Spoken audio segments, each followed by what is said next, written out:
Hello friends, welcome to my YouTube channel. अगर आपको मेरी वीडियोस पसंद आ रही हैं तो मेरे चैनल को सब्सक्राइब करिए और लाइक और शेयर भी करिए अपने फ्रेंड्स के साथ। आज मैं आप लोगों को लैप्लास ट्रांसफॉर्म के थ्रू सर्किट एनालिसिस बताने वाली हूँ। प्रीवियस वीडियोस में हमने क्लासिकल मेथड के थ्रू सर्किट एनालिसिस किया था। तो सर्किट एनालिसिस करने के लिए हमारे पास 4 टाइप के कंपोनेंट होते हैं। एक voltage source, usually independent type के लेते हैं, जिसमें करंट और वोल्टेज दोनों सोर्सेज होते हैं। और उसके अलावा 3 कंपोनेंट होते हैं, आर, एल एंड सी। तो इंडिपेंडेंट वोल्टेज सोर्स अगर लगा होता है तो उसे हम VT लेते हैं, जिसका लैप्लास ट्रांसफॉर्म होता है VS। इसी की जगह इंडिपेंडेंट करंट सोर्स होता है IT, तो उसका लैप्लास ट्रांसफॉर्म होता है IS। अब रेजिस्टेंस की बात करें तो एक रेजिस्टेंस लगा हो अगर सर्किट में तो इनपुट वोल्टेज होता है, करंट फ्लो कर रही होती है, R लगा होता है। तो इसका एस डोमेन में अगर इक्विवेलेंट सर्किट देखें तो कैसा दिखेगा, VRT की जगह VRS हो जाएगा, IRT की जगह IRS और R एज इट इज रहता है। तो जो इक्वेशन हमारी V R equals I R T into R हुआ करती थी वो एस डोमेन में कैसे दिखेगी, V R is equals R into I R S. Clear है। अब बच गए हमारे दो कंपोनेंट, एक इंडक्टेंस और एक कैपेसिटेंस। तो इंडक्टेंस पैरामीटर की बात करते हैं। इंडक्टेंस पैरामीटर में अगर हम एक इंडक्टर देखें तो एक इंडक्टर को दो तरीके से रिप्रेजेंट कर सकते हैं, एक तो करंट की इक्वेशन के थ्रू या फिर एक वोल्टेज की इक्वेशन के थ्रू। तो एक वोल्टेज दिया है हमने, करंट फ्लो कर रही है और इंडक्टर लगा है टाइम डोमेन में। तो एस डोमेन में कैसे रिप्रेजेंट करते हैं, पहले वी आई रिलेशनशिप देखते हैं। देखिए, वी आई रिलेशनशिप दो टाइप की होती है, एक तो वोल्टेज अक्रॉस इंडक्टर और करंट थ्रू इंडक्टर। तो आपको पता है करंट थ्रू इंडक्टर जब हम देखते थे तब इनिशियल करंट उसकी कंसिडर करके चलते थे और वोल्टेज की नॉर्मल इक्वेशन। तो अब अगर इसका लैप्लास ट्रांसफॉर्म लें तो आपको पता है एक डिफरेंशियल इक्वेशन का लैप्लास ट्रांसफॉर्म क्या होता है, जितना ऑर्डर होता है डिफरेंशियल इक्वेशन का उतनी बार एस से मल्टीप्लाई हो जाता है। तो क्या हो गया, S L D I L S over D T की जगह हमारे क्या हो गया, एस एल, और डी ओवर डी टी की जगह हमने एस लिखा है, आई एल टी की जगह आई एल एस। ठीक है, माइनस इसकी इनिशियल कंडीशन होती है, आप मेरा लैप्लास ट्रांसफॉर्म का वीडियो देखिएगा तो वहाँ फॉर्मूला क्लियरली मेंशन है। तो वहां पर क्या हो जाता है, इनिशियल करंट क्या हो जाएगी हमारी I0 प्लस। तो L बाहर में है तो L I0 प्लस। अब दूसरी इक्वेशन पर रखते हैं करंट की। करंट की इक्वेशन में जितनी बार इंटीग्रेशन होता है उतनी बार S का डिवाइड हो जाता है। तो ये हो गया 1/SL VLS प्लस ये करंट इनिशियल दी हुई है तो 1 का लाप्लास ट्रांसफॉर्म 1/S होगा, तो 1/S आ गया।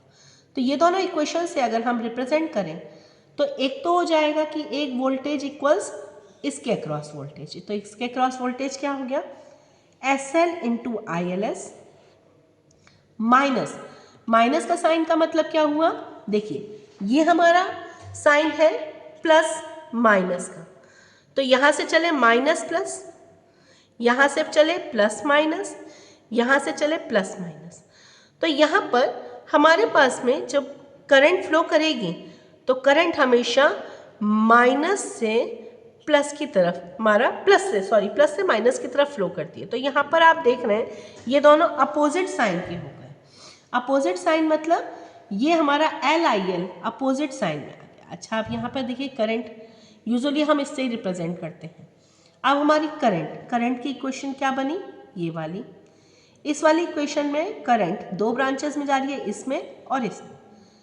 करंट दो ब्रांचेस में जा रही है, एक तो 1/SLVL में और एक ILS। तो इसको हम वोल्टेज की ना लेकर एक करंट सोर्स की तरह से बिहेव करा रहे हैं। क्लियर। अच्छा, आप चौथा पैरामीटर देखते हैं, कैपेसिटेंस पैरामीटर। कैपेसिटेंस की इक्वेशन आपको पता है, IC equals C dV over dt, लेकिन वोल्टेज इनिशियल वोल्टेज कुछ ना कुछ लेते हैं। तो अब इसका अगर हम लैप्लास ट्रांसफॉर्म लेंगे तो यहाँ पर इनिशियल पोटेंशियल हो गया माइनस करके, इसका ये लैप्लास ट्रांसफॉर्म हो गया और ये हो गया हमारा इसका इक्विवेलेंट सर्किट। अगर आप इससे ये भी सीख लेते हैं तो इतना ही हमारी इक्वेशन में सफिशिएंट है। इक्विवेलेंट सर्किट यूजुअली न्यूमेरिकल्स में पूछा नहीं जाता, लेकिन आपके रेफरेंस के लिए मैंने यहाँ पर प्रोवाइड करा दिया है। अब मैं आपको दो न्यूमेरिकल्स इस पर जो लैप्लास के जनरली आ सकते हैं वो दो न्यूमेरिकल करा दे रही हूँ, उसके बिहाफ पर आप काफ़ी न्यूमेरिकल लैप्लास ट्रांसफॉर्म के थ्रू सर्किट के कर सकेंगे। यहाँ पर एक सर्किट दिया हुआ है, एक RL सर्किट, जिसमें R की वैल्यू 4 ओम और L की वैल्यू 1 हेनरी दी हुई है और 48 वोल्ट का DC सोर्स लगाया है। आप देख रहे हैं 48 वोल्ट का DC सोर्स। तो 48 वोल्ट का DC सोर्स मतलब एक तरह से ये स्टेप सिग्नल को इनकॉर्पोरेट कर रहा है। UT तो हुआ, DC वोल्टेज अगर देखा जाए तो एक स्टेप सिग्नल ही तो हुआ डिस्क्रीट टाइम डोमेन में। तो यहाँ पर हम इसको कंसिडर कर सकते हैं 48 का लाप्लास 48/s। आगे देखते हैं, इनिशियल करंट इसमें 3 एम्पियर की कंसिडर की गई है, यानी इंडक्टर की I0 प्लस की वैल्यू क्या है हमारी 3 एम्पियर। अब लाप्लास ट्रांसफॉर्म से पता करना है, तो 48 volt equals voltage across this plus voltage across this, यानी R into I T plus L D I by D T equals 48। R की वैल्यू रख दी 4 ओम, L की वैल्यू 1 हेनरी। अब इसको मैंने लाप्लास ट्रांसफॉर्म ले लिया, तो लाप्लास ट्रांसफॉर्म क्या हो जाएगा RIS L D I by D T. अभी अभी हमने पढ़ा था, एक तो इसका S इंटू IS हो जाएगा, इसका minus initial current equals 48/s। Initial current 3 ampere है, बाकी हमने L की वैल्यू 1 हेनरी रख दी, R की वैल्यू 4 ओम। अब इस इक्वेशन को सॉल्व करा, IS कॉमन ले लिया, IS कॉमन लेकर थोड़ा सा रिशफल करा इक्वेशन को, तो इक्वेशन इस तरह से बन गई। अब आप लोगों को मैंने पार्शियल फ्रैक्शन एक्सपेंशन सिखाया है, यहाँ पे कितने रूट्स हैं 2, एक तो s इक्वल्स 0, एक s इक्वल्स -1, तो 2 रूट्स बना लिए। 2 रूट्स से हमारे k1 k2 की वैल्यू निकल आएगी। एक रूट s इक्वल 0 पर k1 की वैल्यू रख दी 12, k2 की वैल्यू निकल आएगी s की वैल्यू -4 पर, तो s प्लस 4 इंटू IS, मतलब ये वाला फंक्शन इंटू IS मतलब ये जितनी भी वैल्यू है। इसको समझने के लिए आपको मेरा लाप्लास ट्रांसफॉर्म देखना होगा, उसमें मैंने पार्शियल फ्रैक्शन एक्सपेंशन के थ्रू लाप्लास इन्वर्स ट्रांसफॉर्म लेना बताया, इन्वर्स लाप्लास ट्रांसफॉर्म, ठीक है। तो वहाँ से हमारा k2 की वैल्यू -9 आ गई। अब हमने k1 k2 की वैल्यू यहाँ पर पुट कर दी, तो ये इक्वेशन निकल कर आ गई। इन्वर्स लाप्लास ट्रांसफॉर्म में हमने सीख रखा है 12/s 12 ut होता है, 9 यहाँ पर क्या करा है फ्रीक्वेंसी शिफ्टिंग की गई है प्लस के 4 से, तो यहाँ पर माइनस का 4 फ्रीक्वेंसी शिफ्ट हो जाएगी e⁻⁻⁴t ut। तो इस तरीके से आपका न्यूमेरिकल सॉल्व होता है। थोड़ा सा हेल्प करने के लिए एक और न्यूमेरिकल मैं आप लोगों को एडिटिव दे रही हूँ।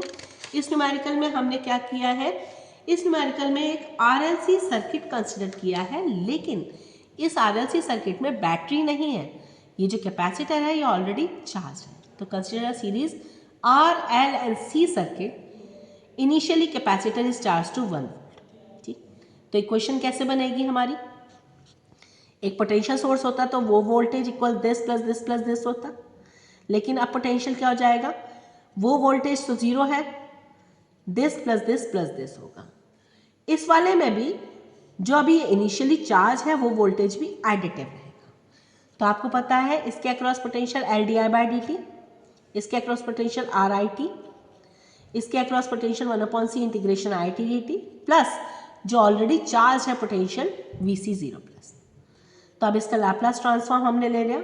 लाप्लास ट्रांसफॉर्म लेने पर क्या हो जाएगा, di/dt को SIS I0 प्लस लिखेंगे, जहाँ पर I0 प्लस तो 0 होगा क्योंकि इनिशियली इंडक्टर ओपन सर्किट होगा, प्लस RIS प्लस 1/c की जगह हमें इंटीग्रेशन है, इंटीग्रेशन सिंगल टाइम है तो 1/s ले लिया IS, प्लस VC0 प्लस की वैल्यू कितनी है 1 वोल्ट रखेंगे अभी वैल्यू, लेकिन साथ में 1/s भी रखेंगे क्योंकि VC0 प्लस हमारा सिंपल कांस्टेंट टर्म है, तो UT की तरह से कंसिडर किया जाएगा इसका पोटेंशियल, और उसका 1/s होता है लाप्लास। तो अब यहाँ पर आपने रख लिया क्या वैल्यू, 1 वोल्ट की जगह हमारा -1 वोल्ट। -1 वोल्ट क्यों रखा, क्योंकि जब कैपेसिटर चार्ज होकर डिस्चार्ज होता है तो उल्टे पोटेंशियल से डिस्चार्ज चालू होता है, तो यानी अगर वो प्लस के 1 वोल्ट से चार्ज हुआ तो डिस्चार्ज होते वक्त करंट अपोजिट डायरेक्शन में होगी और माइनस का 1 वोल्ट वो प्रोवाइड कराएंगे, तो 1 वोल्ट क्या हो गया हमारा -1। अब ये सारी वैल्यूज़ इस इक्वेशन में रख दीजिए, ये सारी वैल्यूज़ रख देने पर हमारी इक्वेशन आ जाती है IS की, ये वाली इक्वेशन सॉल्व करके देखिएगा आपका सॉल्व हो जाएगा।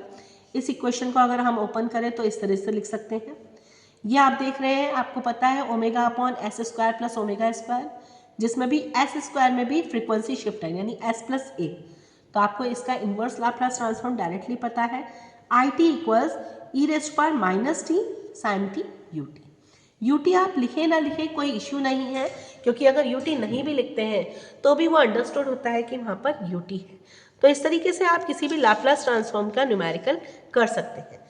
फिर भी थोड़ा सा और इम्प्रूव करने के लिए मैं अगले वीडियो में स्टेप और इम्पल्स रिस्पॉन्स के साथ सीरीज RL और RC सर्किट का आपको लाप्लास ट्रांसफॉर्म लेना बताऊंगी। आज के लिए बस इतना ही। Thank you.